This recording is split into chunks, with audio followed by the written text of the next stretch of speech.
SSDF isna loo mid hoo dadka shacabka meelaha degnaa ama deegaankii ama hartigi lamay dagaalin dee horumar mooyaane wax dagaal may sameyn marshaabadan wareegaysa oo ciidankii Puntland argagixisada uu tilmaamayo anu waxa uu arkaa khalad iyo caadifad iyo nacayb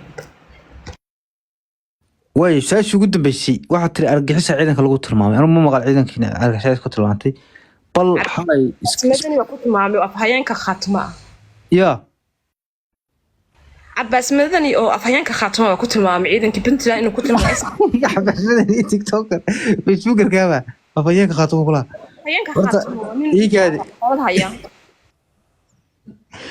إيه كذا عديد قفت فيسبوك أما تيك توكر وابا صح حالي عبدول على الجاس أو سياسي وين ورق عداية أو ولي بالله أنا مدحنا كسر النقدي سبيس كمركو كهاد لي وحش شيء إن ماشي اللي هذا بران أي شوكتو أرجع حس شو دور وشيء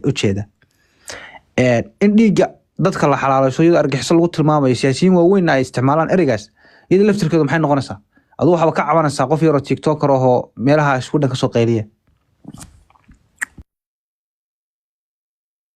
horta baran systemka Puntland baa ka shaqeeya oo sharciyada Puntland ka shaqeysa wixii waafaqsan waa khalad waa laga hortagay laakiin argagixisada in lagu tilmaamo anu ma maqal mana arag وانا اي افكاغا لكن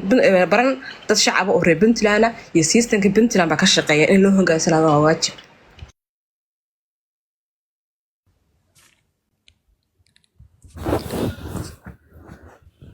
caalamidu ku soco dhageyso Suusanay baran systemka Puntland ka shaqeeyo laakiin cid qasab isku lama jirto cidina cid ma khasab karto